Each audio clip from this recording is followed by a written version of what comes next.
Hello everyone, आज हम लोग एक्सरसाइज 15A का पहला क्वेश्चन सॉल्व करेंगे। इससे पहले जितने भी इसके एग्जाम्पल हैं सारा हम लोग सॉल्व कर चुके हैं। अब से हम लोग एक्सरसाइज के क्वेश्चन को सॉल्व करेंगे। ठीक है, जो किसी भी एक्सरसाइज का जो शुरू का क्वेश्चन होता है वो ऐसा क्वेश्चन होता है कि उसमें आप केवल फॉर्मूला रखेंगे और उसका आंसर आ जाता है। ठीक है, तो एक्चुअल में आपका फॉर्मूला का प्रैक्टिस हो जाता है। तो चलिए, तो पहले क्वेश्चन से हम लोग शुरू करते हैं। तो क्वेश्चन है, find the area of the triangle whose base measures 24 centimetre and corresponding height measures 14.5 centimetre.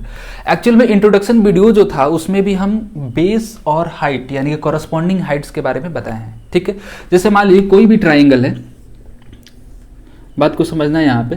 जैसे कोई भी ट्राइंगल है, इसका तीनों साइड का मेजरमेंट दिया हुआ है। जैसे मान लेते हैं ये 5 है, ये 7 सेंटीमीटर है और ये कुछ इसको मान लेते हैं 10 सेंटीमीटर है।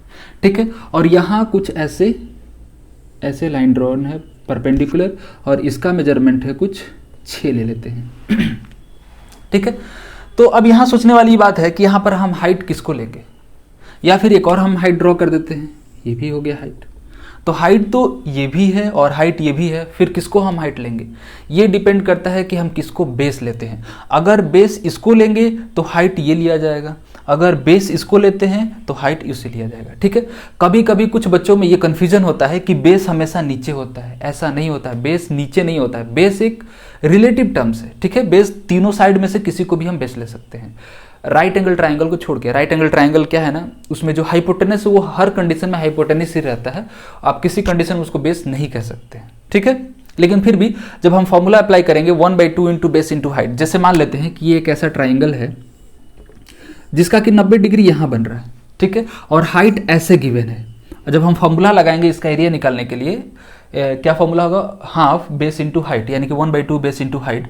तो उस वक्त हम इसको बेस ले सकते हैं और इसको हाइट ले सकते हैं। ठीक है, इसमें कोई दिक्कत नहीं है। लेकिन ट्राइंगल के रिस्पेक्ट में हम इसको बेस नहीं कहते हैं। जब राइट एंगल ट्राइंगल रहेगा तो इसको हम हाइपोटेनस ही कहते हैं। ठीक है, तो इस बात को समझना बहुत जरूरी है। कॉरस्पॉन्डिंग हाइट का मतलब वही होता है कि जिसको हम बेस लेंगे, उस बेस पे जो हाइट यानी कि परपेंडिकुलर लाइन ड्रॉ करते हैं अपोजिट वर्टेक्स तक, उसी को हम लोग कॉरस्पॉन्डिंग हाइट कहते हैं, उस बेस का। ठीक है, तो एक्चुअल में इस क्वेश्चन में कुछ ज्यादा दम है नहीं, लेकिन जो टर्म है उसको हमको समझना ज्यादा जरूरी था, क्योंकि हम लोग फॉर्मूला अभी अभी अप्लाई करने सीख रहे हैं। ठीक है, तो क्या क्या गिवन है, जो गिवन उसको हम लिख लेते हैं। गिवन बेस दिया है, ठीक है ना, बेस ऑफ ट्राइंगल कितना है? 24 सेंटीमीटर। ठीक है, और दूसरा है हाइट है 14.5 सेंटीमीटर। ठीक है, तो एरिया ऑफ ट्राइंगल कौन सा लगेगा फॉर्मूला? देखिए, एरिया का फॉर्मूला कई सारा होता है, लेकिन यहां पर बेस और हाइट गिवन है, तो सिंपल सा फॉर्मूला लाएंगे 1/2 इंटू बेस इंटू हाइट। ठीक है, तो 1/2 बेस कितना है? 24 और हाइट कितना है? 14.5। क्लियर? ये इससे कटेगा, ये हो जाएगा 12 और 12 को और 14.5 को हम मल्टीप्लाई करेंगे तो ये हो जाएगा 174 सेंटीमीटर स्क्वायर। ठीक है, देखिए, भले ही इस क्वेश्चन में कुछ नहीं है, लेकिन हर क्वेश्चन कुछ ना कुछ हमको सिखाता है।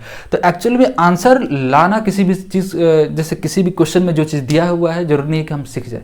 आंसर बहुत सारे क्वेश्चन का आ जाता है, लेकिन उसके अंदर का जो चीज हम सीख नहीं पाते हैं। ठीक है, तो इसलिए हर क्वेश्चन को सॉल्व करने का मकसद यही होना चाहिए कि कंसेप्ट को हम सीखें।